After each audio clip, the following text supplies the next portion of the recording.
Welcome to the Shoulder Strikes MMA Podcast. You are now listening to the Hot Take Hot Box. Welcome to the Shoulder Strikes MMA Podcast. You are now listening to the Hot Take Hot Box. Ladies and gentlemen, it is the Shoulder Strikes MMA Podcast, brought to you by the Hot Take Hot Box, fresh off of a UFC Sao Paulo that was underwhelming, to say the least. I mean, we got cooked. I'll say that. That goes without saying. But a fight that I think we lost, 3 fights going into it, and we had, it's lots of boring fights. The main event was horrible. There was a lot of just slop and filth throughout this entire card. The crowd was into it, but it's unfortunate that they just weren't able to really, get too excited. There was a couple big moments, but other than that, it was real boring. But we will get into all of that. We'll have some boxing. We have some fight news to talk about, which we will kick the show off with. But I am joined by Ty Capone. Ty, how are you feeling today? Did you enjoy the fight card? I can't imagine you did. Yeah, not so much. Not so much. It was not that exciting. Nothing really happened much. We got cooked, like you said. We lost a fight. Who was it? Which one got scrapped right before right in the yeah, a fight people were looking forward to, Petrosian and Vieira. I guess I didn't know Petrosian was the one who got sick. Yeah. A bunch of missed weights. Yep. I mean, if there's one thing you can count on when you go to Brazil with a bunch of Brazilian fighters, there's going to be a lot of weight misses. That's just what's going to happen. So that's exactly what happened. And then you had a couple Brazilians got fraud checked, right? So yeah, and then Montserrat Caneo, I mean, she got smoked. I feel bad for her. Other than that, nothing really happened on this card at all. So I would like to kick us off with a little bit of that fight news. Dana White came out and gave us 3 pay-per-view main events that are on the upcoming slate. We have some, we got Edwards Covington to end the year. We have a big card coming up this weekend, which we will have a full show breaking everything That main down. card, I can't It's wait. unbelievable. I'm looking at the prelims, the early prelims. I'm like, but then it starts to pick up slowly. Like Roosevelt Roberts, Mateusz Rebecki. That's kind of an underrated banger. Lupi and Tabitha Ricci, they're like, I don't know why I always like exactly the same. Yeah, the same exact fighter. Both short, both Hispanic, both can twerk it in the cage, and they both wrestle a lot. So, also Slavaklaus, your boy, he's back against Sadikov. That whole main card, though, I mean, opening up with Sabatini, Diego Lopez is just a scramble fest. So, I'm really excited for this card. We'll see about Yuri and Alex. Hopefully, the main and co-main don't disappoint. I feel like we've had a bad year in the UFC with main events and even some co-main events, just in general. So hopefully that delivers. Dude, I don't know if you've looked at the card after that. We don't have to talk about it, but it is bad. What it is. I saw them promoting the what was it? Brendan Allen and somebody else. Right? Allen, Paul Craig is the main event. So you're like, whatever. Yeah. The co-main is Jake Matthews, Michael Morales. You're like, yeah, okay, whatever. That's not but then you have Chase Hooper, Jordan Leavitt, Nick Aguirre, Peyton Talbot. Who? And you're probably like, who? Yeah. Peyton Talbot is from the Contender Series. He's not very skilled, but he is, he turns it up in the second, third round. Nick Aguirre. Yeah. Johnny Parsons, Euros Medic. That's on the main card. Yeah. That's that's like kind of just like 2 guys who fight. I don't know. Yeah. It's just two dudes. That's 2 guys being dudes. Whatever. The Austin card looks pretty good. The Shanghai card that they're trying to put. I didn't know Nasruddin Imavov Rumadolidze was something they were trying to do. That's pretty sick. The 296. I'm excited for it, but I have some reservations about the Patty and Gary mismatches. But if you want to just jump into the big matches that were made, let's get after it. Ferguson's also training with David Goggins ahead of this fight, so that's something to keep in note. But this fight, 297, Dana White came out. It was originally going to be Volkanovski and Topuria, but that fight kind of got scrapped a little bit, due to Volkanovski getting his head kicked off by Islam Makhachev. But we have Sean Strickland and DDP, Dricus du Plessis, getting in there. I am glad that they're doing this. I don't think there was really another necessary option.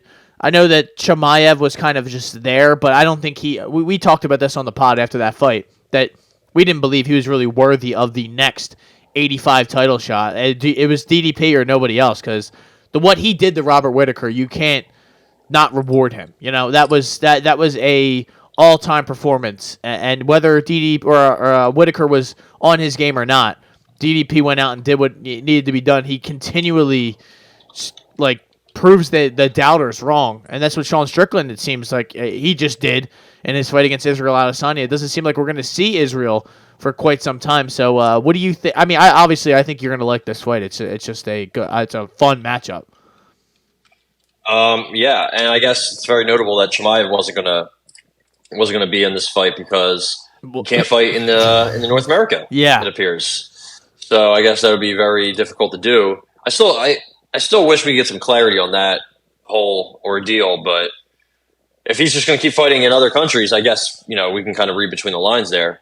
I'm excited they're going back to Canada. Canada used to be a hotbed for MMA. I think when, you had the rise of GSP, the rise of Rory McDonald, a couple other guys that were popular, and I don't know what happened. Honestly, I'm trying to look when the last time we went to Canada was. I want to say Max.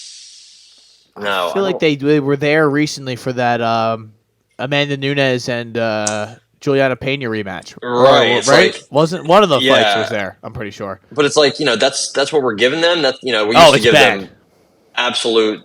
I wish I could find something with this. Absolute bangers, and obviously, GSP retiring, Rory leaving the UFC.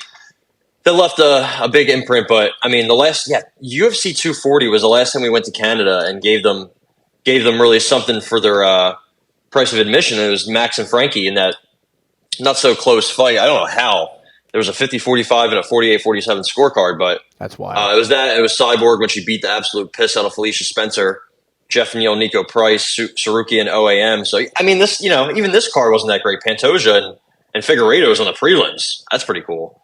So yeah, and that was 240. So it's been almost 60 pay-per-views, and that was way back in 2019, which is kind of crazy. To anytime I look at some card, any random card, and I look back at the time it took place, I'm like, holy fuck, man! This fight took place 6 years ago or 5 years ago. So anyway, I'm excited they're going back to Canada. We shall see what the rest of the card looks like. If the co-main is going to be Raquel Pennington and Mayra Bueno Silva, which we don't know about. Like. But if that's what it's going to be, I got to tell you, man, it's very underwhelming. Very, very underwhelming. Blow if that's the case. I couldn't care less about. I don't say either of them, but definitely Raquel. I don't really care what she has to offer. I don't care about either of them. I'll say that right now. Yeah, and that whole division's pretty cooked. I mean, Tanara Lisboa is 2-0 in the UFC. She's ranked 15th, and she probably should be. She should probably rank 10th, honestly. Ketlin Vieira, Holly Holm, Marina Aldana. I wasn't sure what they were going to do for this card. I thought they were going to run back Holly and Misha Tate. I think that probably would have sold more numbers than that. But all in all, Chris Curtis, Marc-Andre Barriot. I guess they'll have Arnold Allen. Is he Canadian? No, he's not, right? No, he's English. He's English, that's right. Mike Malott, Jillian Robertson. I think Brad Katona is Canadian. Johan Laness, that fraud. What is Brad Katona? I think he's Canadian. Oh, yeah, he is Canadian. In Ireland. Yeah, you can't tell. That guy annoys the shit out of me. Pretty terrifying to look at also. Is Raquel Pennington Canadian? I guess that would make sense for her to be in the co-main, but I don't know if she... Yeah, I think from Colorado, it says. Yeah, so not Canadian at all. They're definitely gonna have to add something big, whether it be a number 2 versus number 4 or some kind of, a Frivola Saint Denis fight where you're like, oh wow, this is actually put this right on the main card. And even Strickland and Duplessis doesn't seem like that, like a pay-per-view headliner. You know what I mean? If I'm a Toronto native, I'm like, I don't know about that. Neither guy are Canadian. One of them is probably going to drop a slur after they win the fight. I'm not sure who. I saw that somebody said they're going to fight for the N-word pass. I was like, I don't know. I'm not sure if that's a good idea. I don't know if that's acceptable. Yeah. But I don't know if we can just start handing that thing out. It's not my place. Yeah. I don't. Yeah, me either. All in all, the fight itself, I think it should be a pretty compelling fight. I actually don't know who I have because I think Sean's very, technical and Drickus is not. But Drickus can, do some things. I think he can be tricky for him, especially if he implements some wrestling because Sean Strickland does do a lot of backing up and his footwork isn't always crisp. I think there's some parts of his game that he kind of gets away with defensively. But he's got great coaching, and you never know what those guys can do. They almost just won the heavyweight championship of the world with Francis. So, the fight itself should be fine. I'm not really complaining about the fight itself. And Izzy says he's taking a year or two off. I don't know what he has planned. I don't really honestly care. Yeah. But it's definitely something to think about in a division that's kind of starving, not starving, but kind of hungry for some top-of-the-line contenders. I mean, Robert Whitaker, he, fell off. Cannonier, Vittori, Paulo, all these guys are kind of falling off. You just have Chimaev, who can't really fight over here, right? And then you have Drickus, and that's it. So, yeah, definitely. At least there's something. At least there's activity. Light heavyweight has been a goddamn carousel since John left. Yuri got the belt, and then he got hurt, and then Jamal Hill got the belt, and then he got hurt. So, that fight should be fine.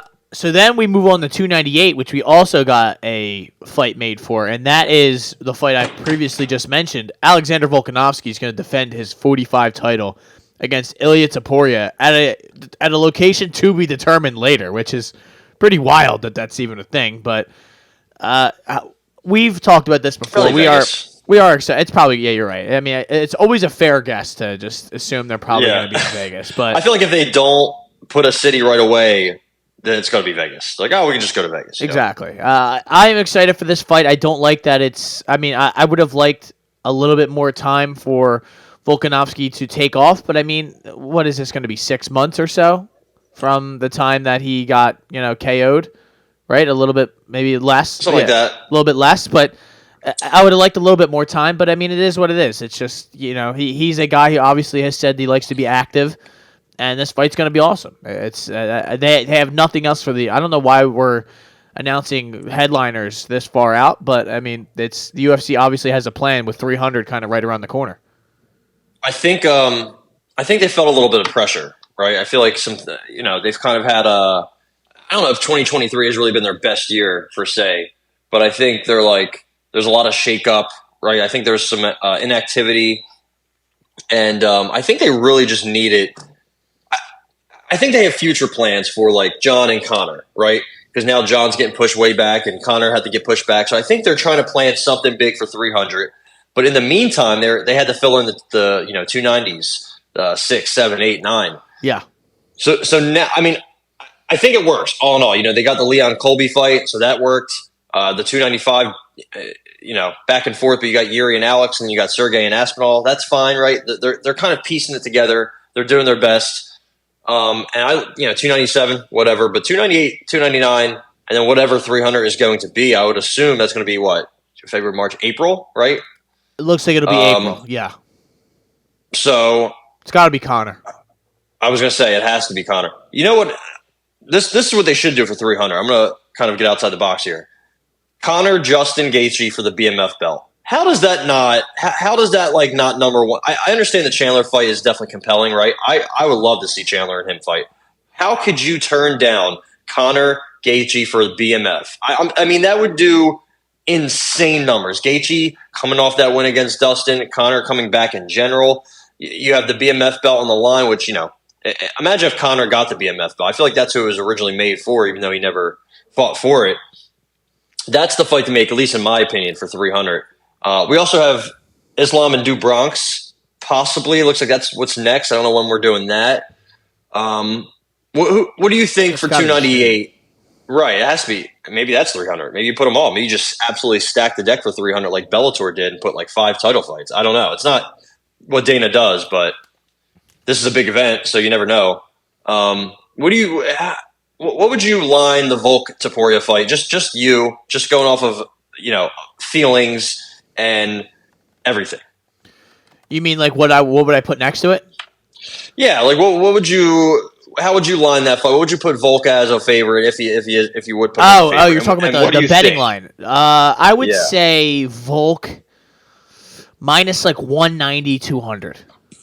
That would probably just safe be enough, but not too safe. Yeah, because I think this is a very if you look at his recent fights, that's probably one of the lower ones of where he's not fighting Islam. Pretty much, it's right. I'm be curious to see if they actually have a line out for this fight to see what the number would be. I wouldn't be surprised, but I can't find it right off the rip. But it's that seems like the best number to like something in that area where you're not really. I don't know, because Topuria is a dangerous guy. Topuria was only at minus 155 favorite. It has like a future line here. I guess if him and Bryce Mitchell were to fight again, I guess I don't know what that is. Yeah, but, run it back. Why not? He was only minus 150, 170 in that in this supposed thing on here. So I don't. So this says BetOnline AG.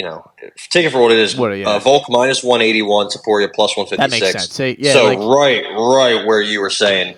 Shout out to you. We got to make you the odds.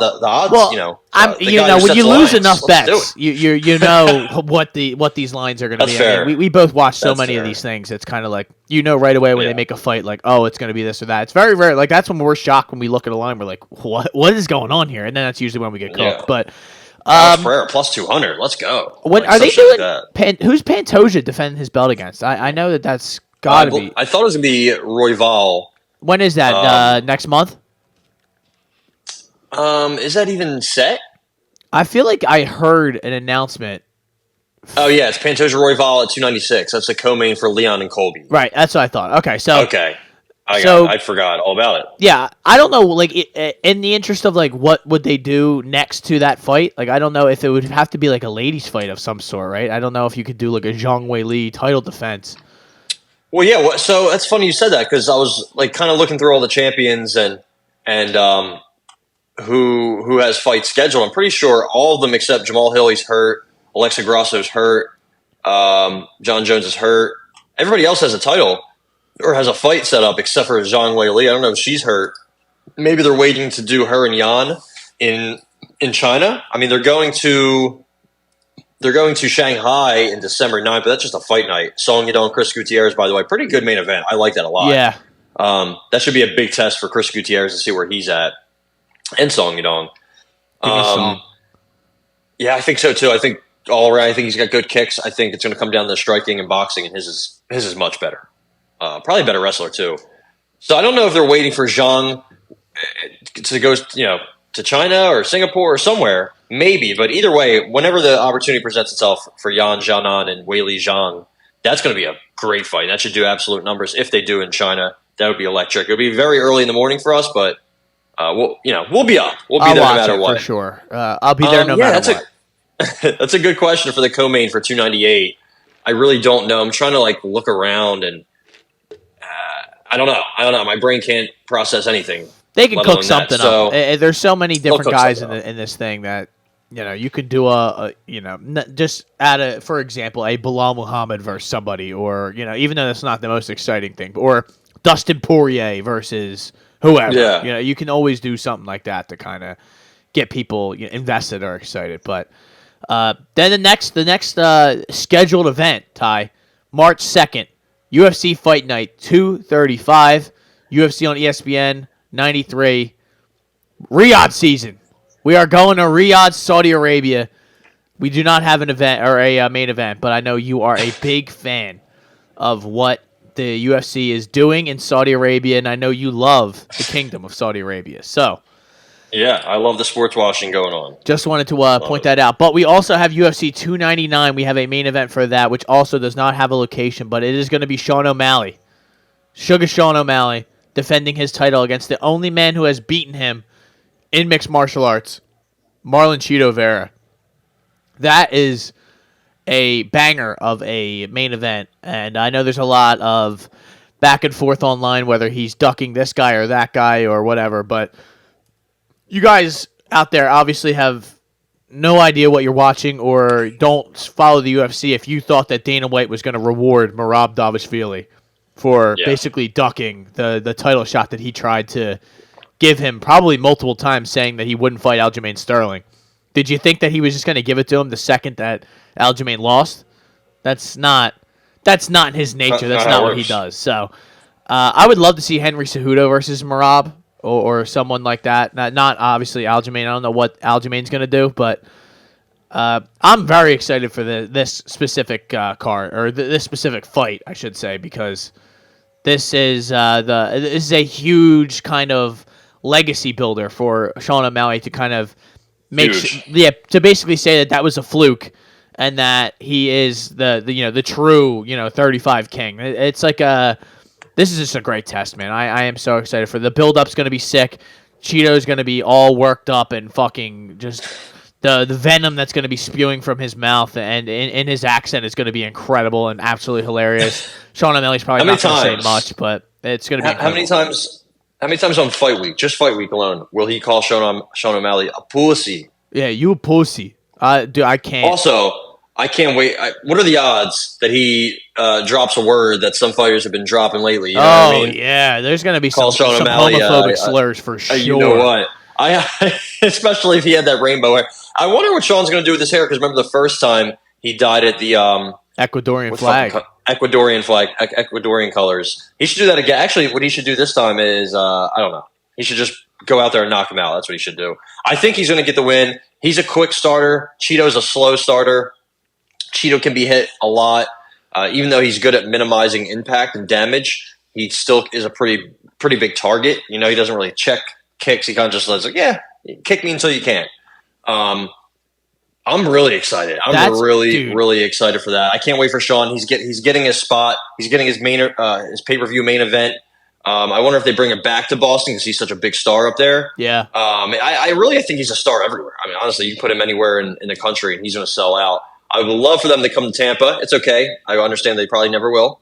But yeah, that's going to be a great card. And I assume that's going to be a more stacked card just because it's $299 and maybe because it's closer to 300. I don't know. But either way, I'm very excited for that fight. And I know you are as well.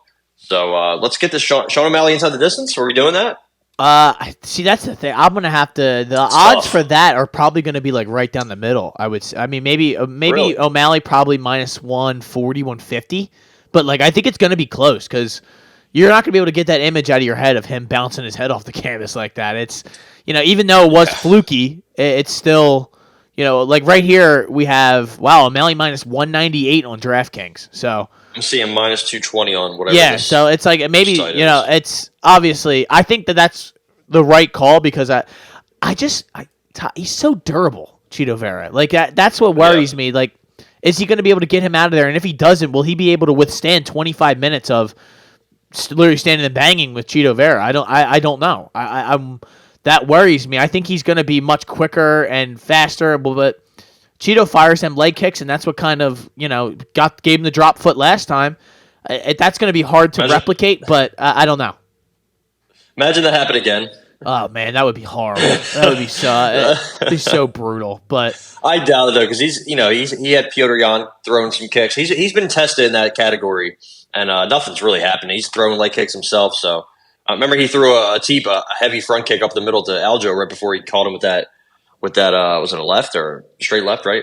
I think so. So I'm excited for that fight. I'm excited for him to get his spot right before 300. And then I think he's going to 2024 is going to be the year of Sean O'Malley, I think. So I'm excited.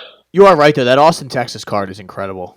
That is really good. It's like a pay-per-view, like a main card, the first four fights. With like if you had like a title fight on top of that would be an incredible card.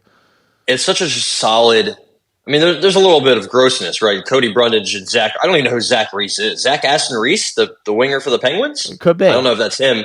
Rodolfo Bellato and Ihor Potier. That's kind of disgusting and gross. But Azamat Murzakanov, Khalil Roundtree, banger. Veronica Hardy, her beautiful self. Jamie Lynn Horth, she's honestly not that bad, even though she has like 4 or 5 fights. They should put her in the Canada card. Who else? Jakar Close, Joe Selecki. That's interesting. Very interesting. Maybe not great. Shout out to Hassets, but very interesting. Misha Tate, Julia Avila. Yeah, I'll be sleeping during that one. Clay Guida, Joaquin Silva, Dustin Stoltzfus is on the main card. So that's Rob Font and Figgy. Woo! I can't wait for that one. Yeah, I can't wait for Clay Guida to go to sleep. It's only a matter of time. But One day. Ty, we have gotten to the point where it is time to unfortunately talk about the event from this past weekend, where we had Bruce Buffer speaking Portuguese in the octagon, which was absolutely That was sick. I can't even imitate it because it was so ridiculous. I was watching it, it's like, say, and we are live. I'm like, oh, all right, like let's fucking go. But where's David Diamante when we need him? Yeah, we would need, dude. I need to see him again. I need to see him do a. I'll let you know when he's back. I'll let you know when he's back on the zone. There might be something this weekend. So I'll tune in just to see the intros and probably turn the fight off immediately afterwards. But we lost one of the Bone Fiend fights, which we were excited about, but we didn't really have a pick. I don't think. And Daniel Marcos, Victor Hugo missed weight by quite an amount. So yeah. That wasn't even close. And then we lost the Petrosian fight the night of the fight. He came in with an illness. Yeah, who knows? They probably got fucking poisoned, which I would not be shocked. It's in Brazil. I would not want to fight in Brazil or Dubai or wherever the fuck they go. Abu Dhabi. Yeah, we're not allowed back. Me and you are on the no-fly list to the Middle East. I was just talking to this about. I'm not going there, man. I don't care what the financial gains are. I'm just not. I don't think they would like me there. I don't think I would wear the headdress though. I would wear all the garb, but it's not good for me. Like Dana or Izzy, I should say. So main event: Jailton Almeida, Derrick Lewis, a 5-round, 25-minute unanimous decision tie. This was about as boring as it gets, and this is one of those fights where it's like there's no way you could really think that Jailton Almeida's stock could drop, but it kind of did on Saturday night, Ty. I mean, it was he did nothing. He took him down, and he just kind of would sit in full mount, and he would just hold his hands, and he would really he didn't really land much, and the submissions weren't all that close. I kind of knew that Derrick Lewis was going to be good at defending the submissions. He's fought enough of these guys where he kind of knows what he's doing on the ground. Not that he's great at it, but he can defend himself. I thought that the strikes would have been there more frequently, but I don't know. I did not like the activity of Jailton, and I thought he should have gotten him out of there with the amount of time that he spent on the ground, that being 21 minutes, which I think was a UFC record or a heavyweight ever record. To Sean Shirk set the record against I can't forget. That's insane. But he came 1 minute short of breaking the record set by Sean Shirk. I thought it was when he fought. I can't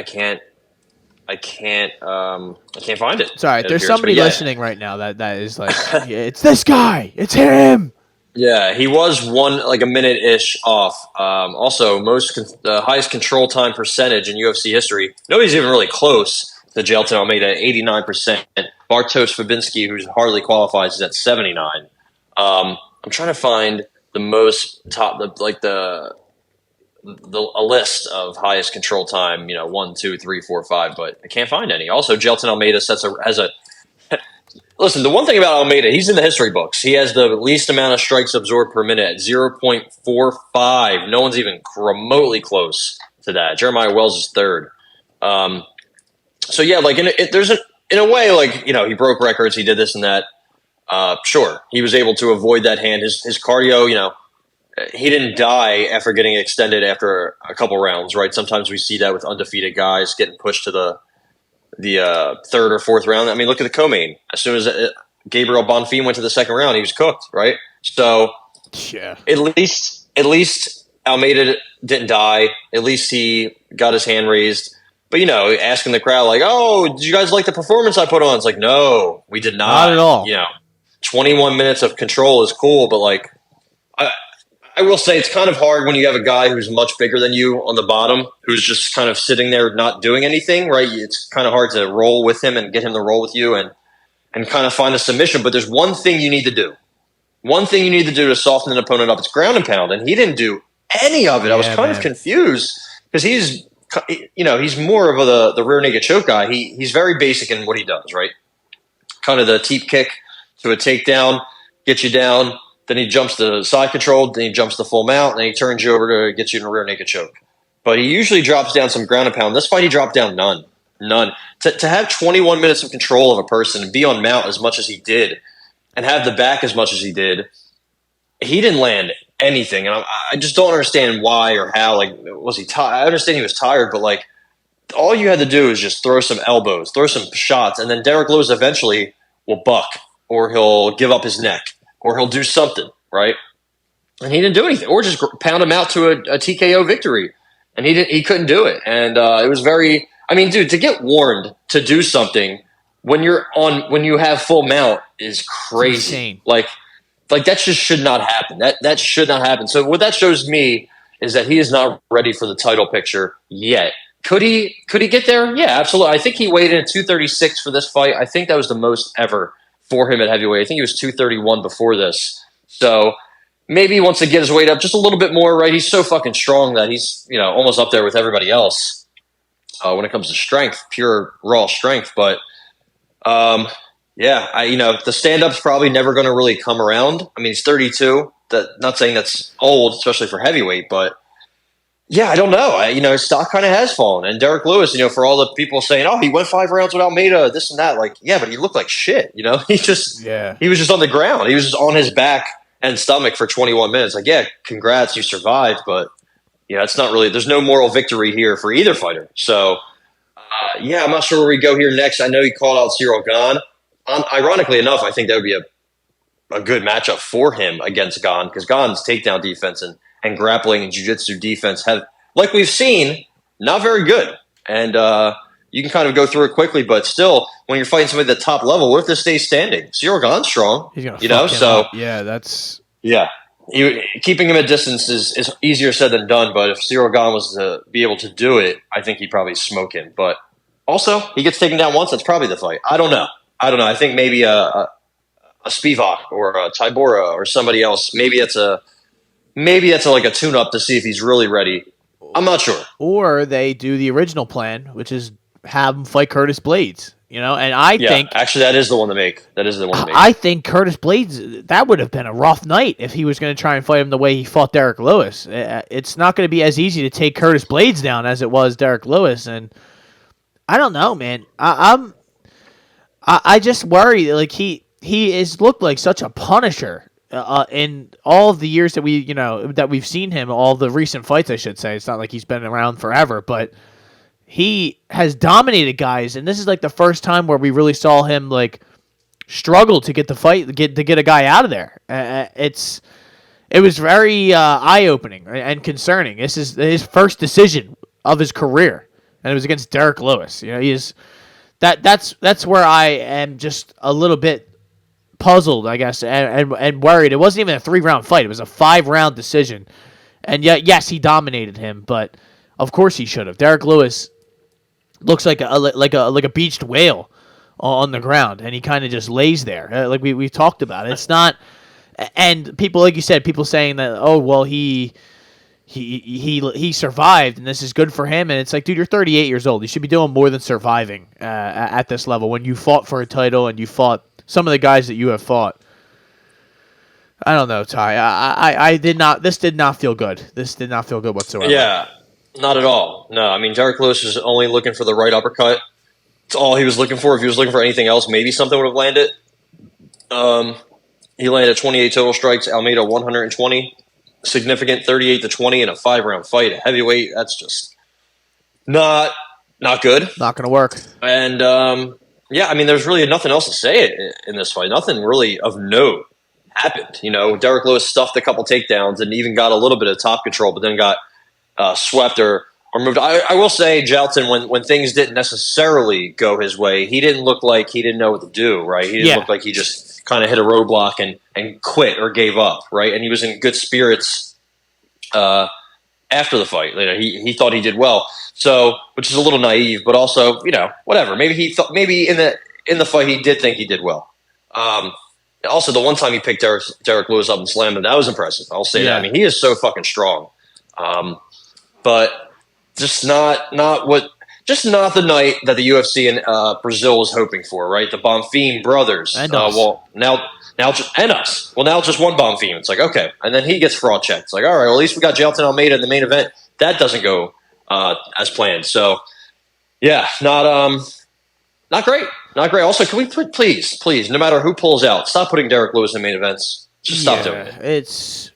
We're getting tired of it as fans, and nobody wants to see it. He kind of puts on the same performance seemingly all the time, and it's either a flash sort of knockout where he gets lucky, or it's done.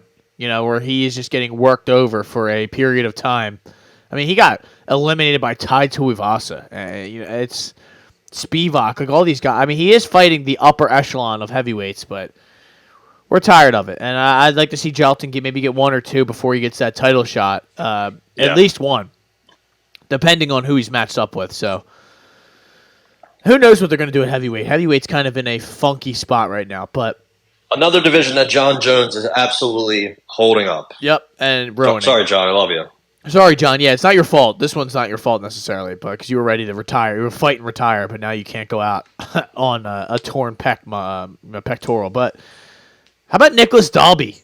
We could call this a fraud check. We could call this a vet lesson. But Gabriel Bonfim, I will say this: from what I saw in this fight, looked horrible on the feet.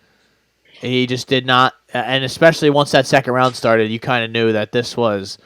Over. Oh, yeah, ball game. Nicholas Dalby is just a guy like we have talked about on here.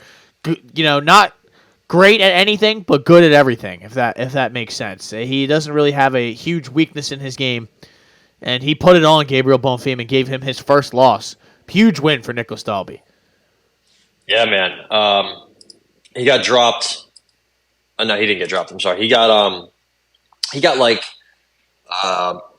it didn't even look like he got beat up that badly, but obviously his face was feeling the effects. I mean, Bonfim hits harder, right?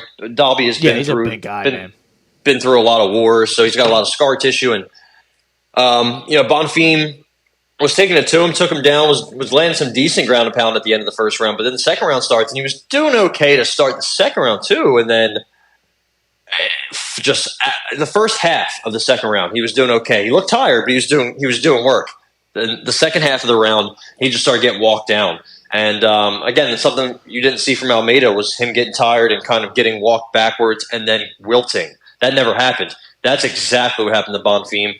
So I say all the time, man, nobody is exempt from that first loss except for John Jones and Khabib Nurmagomedov. And if they hang around long enough, they'll also take that first L. So it's good. It's good in a way. Like, he's super young and he's super talented, super explosive and dynamic.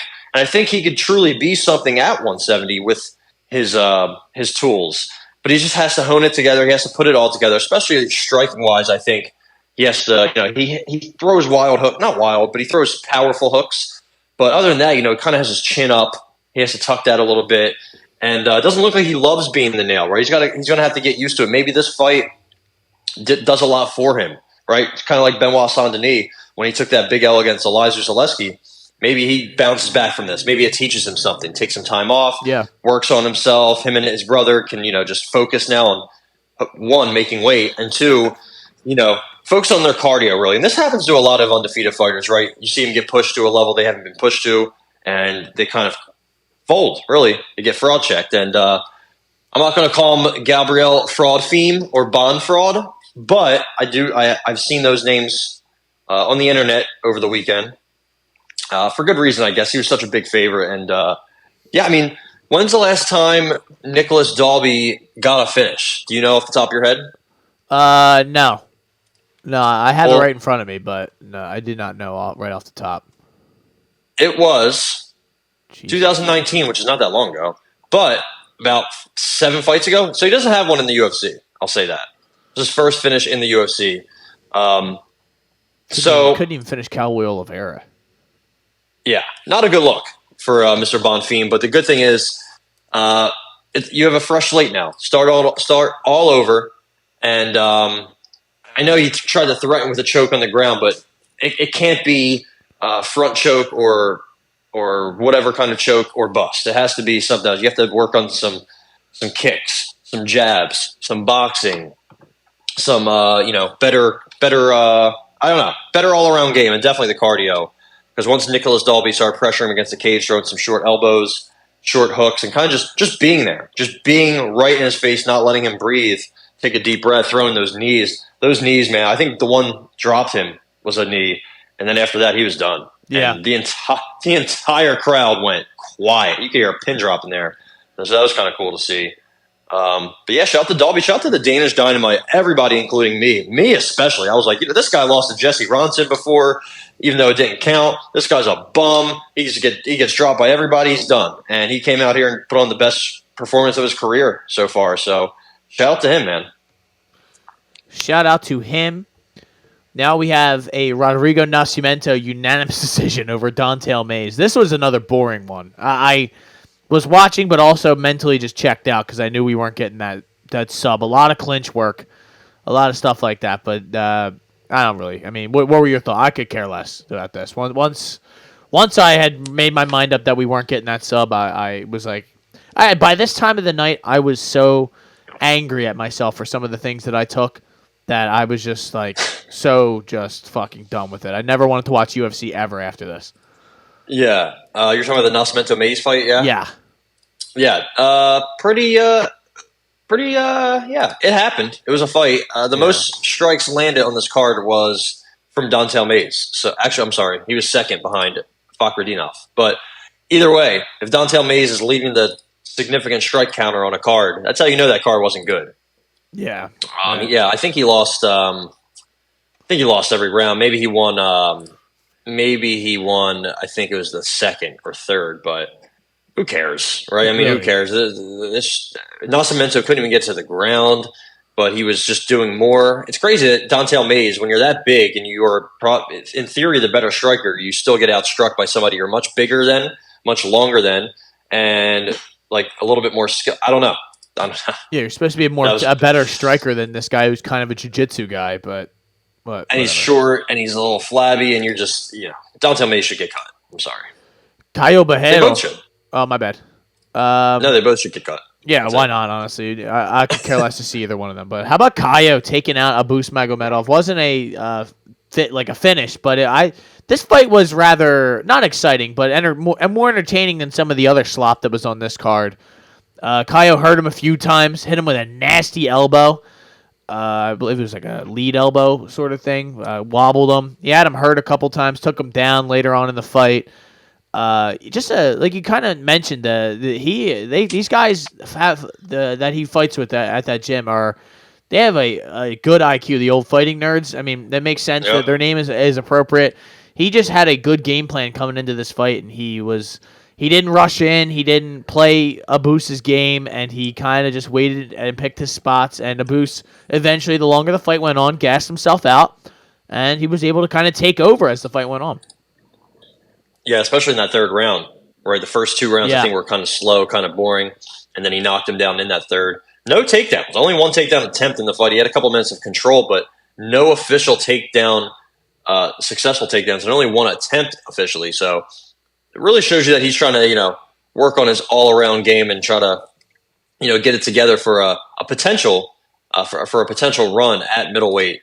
I mean, there's not much in front of him, right? And I think he has such a unique skill set that I think it could work, but we just haven't seen enough. And I would like to see him get a finish here, but yeah, I thought he fought well. And poor Abus, he's got two fights in a row where he kind of was like set up to lose. Not as much in this one as the last one, but still, this was kind of a litmus test for Caio, not really for Abus. He was just like, yeah, you be the guy that's kind of a tough out, which is kind of unfortunate for him. But I'm sure they have plans for him in the future. Maybe give him another Dustin Stoltzfus type level guy and see what he can do. But I don't envision him having a long career, Mr. Abus.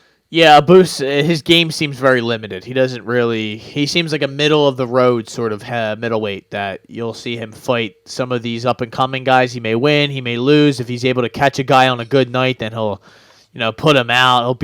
He'll take care of the Dustin Stoltzfus of the world, but it's a tough road when you want to fight these Caios and these guys, these up and coming monsters. It's especially his game is kind of just get you out in the first round or I'm done, and it's bad. But how about Elvis Brenner with a not even like a nuclear bomb sort of a shot, but it's just a perfect temple shot that shut Krzyzewski's brain off. and ended him up flat, face down on the canvas. Elvis Brenner, man, this is a guy who kind of came out of nowhere, and it seems like he's the underdog in was the underdog in most of these fights.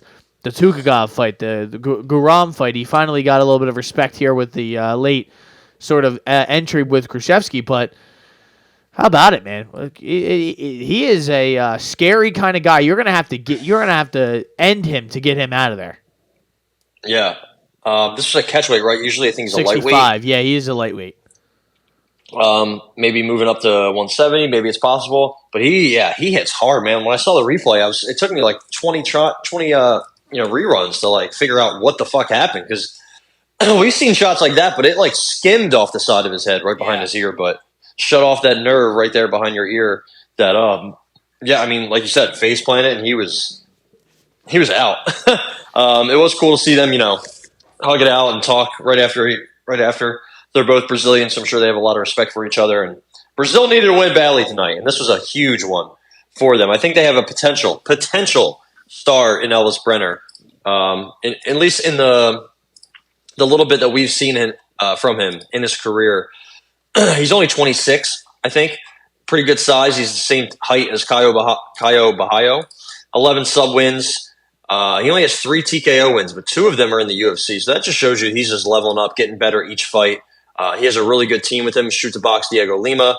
All of his 3 losses are by decision. So, maybe he's he is very durable. We saw it in the Guram fight. Yep. So, I'm very excited to see what he could do next. Also, that was a really tough for Kane and Khrushchevsky. Yeah. So, we got to see him bounce back with a much easier opponent next time. And gets a full training camp, I would hope. As opposed to kind of just jumping in here late and fighting at a weight, up in weight kind of it was a tough ask for him to hop in here like that, but he did it, and that's what the UFC, I'm sure, I hope he was paid well, because otherwise nobody cares and they'll just say you got knocked out. So that's the tough road that these UFC fighters have to live. But how about Elizeu Zaleski dos Santos? Getting the majority draw here against Fakhretdinov. This was a shocker, not necessarily a crazy shocker. We kind of talked about the path that he had to victory, and this to me was more about how Fakhretdinov was not able to get that takedown. I mean, he dropped him in the first round, right?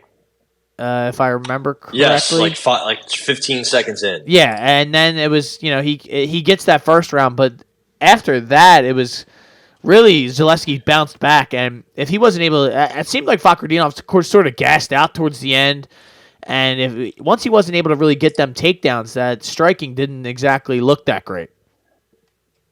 Yeah, he got tired, man. And also, Dominic Cruz kept saying it the whole night. Another good night for Dominic Cruz, my guy. Yeah. I think even in the first round, he was like, these good teep kicks, these good liver shots from Elizeu Zaleski, the kicks he kept throwing. They weren't doing much, but third round, they made Renat bend over, man. That was brutal. That was bad. And then I don't know what Fabio Alves saw, but he gave the third round. He had it a 10-9 for Mr. Zaleski. So I'm kind of surprised by that, because that seemed like maybe not the entire round. He wasn't beating the shit out of him from pillar to post, but he almost had him out of there. So and he completely dominated that round. I feel like that feels like a 10-8. Clear cut definition of a 10-8. 76 total strikes to 30, knocked him down. I think he almost had him in a rear naked choke as well. The ref had to tell him to, do something, fight move, back. or fight back, fighter. Fight back, Renat. Fight back. So yeah, he kind of got fraud checked too, man. It was a good last second showing from Zaleski to salvage a draw. I was kind of surprised to see that, because he is getting older. He is, taking a lot of damage. He's been in a lot of wars, but. Able to survive the first 15 seconds, caught a couple uppercuts clean, and he didn't look good. It was kind of like very reminiscent of the Barbosa and Yusuf fight. Quick, early knockdown and destruction, and then nothing else from that guy. So, we need to see more from Renat, especially standing up. I think he was only 1-9 on takedowns in this fight. So, let's run it back. I guess if you're going to get fraud checked, then it's the best case scenario is for it to end in a draw. It's not the worst thing that could happen, but it's not a good night for his stock. Or I didn't did not feel good watching this. For a lot of stock down on this card. A lot of stock down. You know whose stock went up? Vitor Petrino. You want to talk about a guy who hit somebody with a nuke. And that is what Vitor Petrino looks like. He is on every supplement that the world has ever made. He is absolutely jacked. His power is out of this world. And he sent Mr. Bukaki into the shadow realm. He was able to, he kind of like rolled back over and he was like alert, but the party was over for Bukauskas. Modestus, that is, to everyone out there. Modestus, wake up! Modestus, wake up! Throw kicks, Modestus! But, listen, Modestus, the UFC has never really helped him out with this matchmaking and anything. And I mean, Zach Pauga, some of these, some of his wins are good, but I mean, in his first run, they ran him up against Jimmy Crute, Oleg Zaechuk, Khalil Roundtree. It was not a good little run there, but it's, hey, this is more about Vitor Petrino, who now has a couple wins in the UFC. He's 3-0. And Turkali, that fight didn't exactly go his way. He took him till the very end to get Prochnow out of there, and he just eliminated Bukauskas, pretty early on, 6 minutes into the fight. So it seems like he's trending in the right direction. Yeah, and now we all eyes look to Will Curry, who is Modestus's head trainer. He fights this weekend at Cage Warriors 163. I don't know who the main event is, but it's two fellas fighting for the vacant welterweight belt. The co-main is Darren the Dentist Stewart. He's getting back in there. Yeah, he's in And then I guess Will Curry is, I think, opening up the main card against Wallison Henrique, whoever that fellow is. Will Curry is 10-3, 24 years old. Most of his wins, I think, are by sub. He lost to Christian Leroy Duncan twice of his 3 losses, so not bad there for him, and hopefully he gets a shot in the UFC. But bad night for Modestus, good night for Mr. Petrino. USADA, test him. Actually, USADA, you're done. Don't test him. Leave him alone. Angela Hill, this one not all that much of a shocker. I should have. We should have hammered it. Yeah, the problem is we hate her. That's the problem. That's the big problem. We let our bias get in the way sometimes. We don't like Angela Hill, and also we don't. It's not even. We just don't like her as a fighter. There's times I think we've said, yeah, she'll win. Like last fight, I don't know about you, but I, like an idiot, took her against Mackenzie Dern. I also took her against Virna Jandiroba, and that didn't go well. Yeah. So, yeah, if you look at her her record, it's just win, loss, win, loss, win, win. It's so sporadic. It's so hard to really figure out who she is, what she is, when she's gonna, But I think this might have been a good. Obviously, hindsight's 2020, but maybe a good time to see if she can fraud check Denise Gomez, who we already saw kind of get fraud checked by Luma Luke Bunami, right? Yeah. And she had the 2 quick wins. I guess the Bruno Brazil one wasn't quick, but Bruno Brazil stinks, in my opinion. And Yasmin Haragi, that happened quick. So we didn't really have much tape on Denise, and she did okay early, but that was it. That was really it after that. I mean, Angela Hill said after the fight, I think in a couple of years, she's going to be a problem. But right now, this is the vet lesson she needed, probably. So, yeah, she got 5 takedowns, Angela Hill, 5 of 9, 8 minutes of control, outstruck her easily. Her strike percentage was 63, so really good night at the office for Angela Hill when a lot of people, again, including us, were counting her out. How about Eduardo Mora? I mean, so much bigger than Montserrat Conejo. Just an absolute tank compared to her. Poor Montserrat should just... I wish they had a 105. Her and the baby shark, Tabitha Ricci, would be fighting for that title every month. They would be champs. Every single month they just have those two fight for a title. This was kind of just elementary. Once I wish I would have bet it, but I had enough on this card where I just hated it. I hated this. I hated it all. I felt bad, especially after the fight when you saw them raise Mora's hand, and then you looked at Montserrat's face, and it looked bad. It looked bad. She's a good-looking woman, and she's got a lot of tattoos, and both of her eyes were severely damaged. I felt really bad. I don't know what they're going to do. I mean, they probably should have never signed her to begin with because she's 5 foot, if that. She's just so small. I feel bad. I genuinely feel bad. She's probably she's fighting a bunch of people bigger than her, and she's getting her fucking shit kicked in. Yep. It's two fights in a row where she's been outstruck. This is gonna be hard for me to let me bring up the old handy dandy calculator here. 86 plus 57. Yes, I'm sorry, I have generic math skills. 143 strikes to 11 in her last two fights. I mean, three L's in a row. The one before that was just a one shot. It sent her backing up through the cage against Lemos. It's not good. Yeah, it's not good. Maybe you give her another test to fraud check somebody like Cheyenne Vlismus Bays Delidze. But other than that, you got to send her back into Invicta or LFA or somewhere else. Someone with an atomweight title would be ideal, I think. One FC.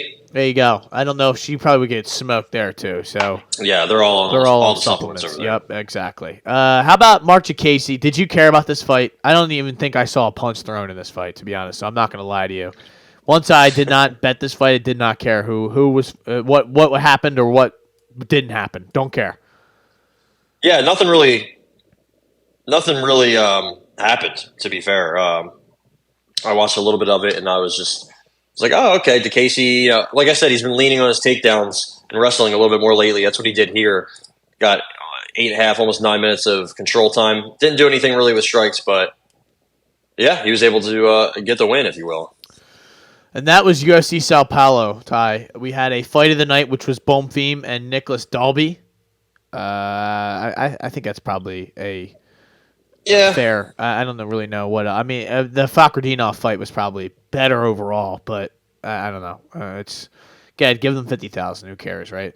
Elvis Brenner gets 50K for his elimination of Khrushchevsky, which is I mean, that is worthy.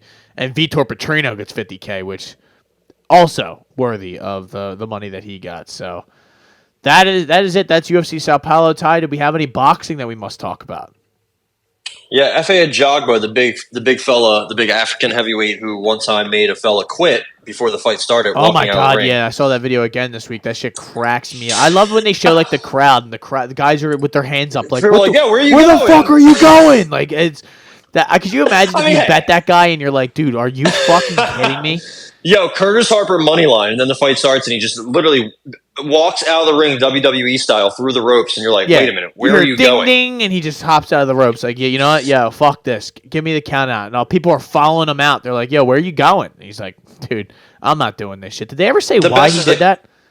Yeah, so he I think wasn't getting paid or something like that. Wasn't it? He wasn't either didn't get paid or got paid or was supposed to get paid much less than what he was supposed to. I mean, listen, if you're getting in there with F.A. Ajagba, that is a scary looking gentleman. Now he's not that great. I think his stock has gone down in past years. This weekend it definitely went up. He's a scary like I don't know if you've ever seen him, but just picture F.A. Ajagba, the name. Just picture him, big fucking heavyweight. Like, yeah, I'm not trying to compare him to Francis because they're both big African fellers, but they do have similar statures though. These guys are absolutely they're both scary. F.A. Ajagba was a little less jacked and more tall, but he's like he's kind of in the middle of a Deontay Wilder and Francis Ngannou. That's kind of what he looks like, and he hits fucking hard. Yeah, and I guess Curtis Harper wasn't. He's like, I got to get paid a little bit more to fight this scary guy, so I'm going to leave the ring. And the way he walked out was so funny. So yeah, he fought a guy named, I think it was Joe Goodall, and he beat the shit out of him. That's pretty much all there is to say about that. He beat the brakes off of this fellow who I think is from Australia. And then Joe Cordina, who should be getting I think should be fighting Oshaki Foster for the 130 belt. He beat Edward Vasquez in a majority decision, which didn't look good. He had trouble making weight. He didn't look great on the scales. And then this fight was very controversial. So him and Oshaki Foster both coming off fights that they looked like they were going to lose, and then they won. Probably going to fight each other unless Cordina moves up. I guess that could happen, but I doubt it. And I think that might have been it boxing-wise. Yeah, I think that was it. So, Ty, we will have an episode either tomorrow or Friday, hopefully sooner rather than later, to discuss UFC 295. Yes, 295. We have Alex Pereira. That's actually how it's supposed to be said. But against Yuri Prochazka for the I guess vacant UFC lightweight title, which is this fight. If you're like telling your friends like why do you like love MMA, this fight upcoming is exactly why. Just two legitimate psychopaths. One guy who thinks he's a samurai, and another guy who thinks he is an ancient warrior in from Brazil, who will. They might both be. Yeah, I mean, this is just absolutely insane. And then you have in the co-main Sergey Pavlovich, a Russian Drago Terminator, fighting Tom Aspinall, who's as skilled as anybody can be at heavyweight. This is awesome. Benoit Saint Denis, Matt Frivola, Pat Sabatini, Diego Lopez. That's this going is to be awesome. This whole card is just going to be awesome. So we look forward to it. We will have a full breakdown. We'll have picks. We'll have bets. We'll have predictions. We will have sneak preview. Sneaky pick. I'm giving a pick. Alex Pereira, money line. Wow. There you go. So, and we will have a full breakdown. We'll talk about everything you need to know going into that fight. So, my name is Matt McSweeney. This has been the Shoulder Strikes MMA Podcast. His name is Ty Capone. As always, I know I jumped the gun a little bit. I didn't. I thought you forgot about me. I didn't know. I didn't know how to throw it over. I didn't know how to throw it over. I forgot. I'm joined by my loser co-host, asshole McDickface over here. But no, as always, it is us giving you the fight news, the fight breakdown. As always, keep those hands up and stay out of those DMs.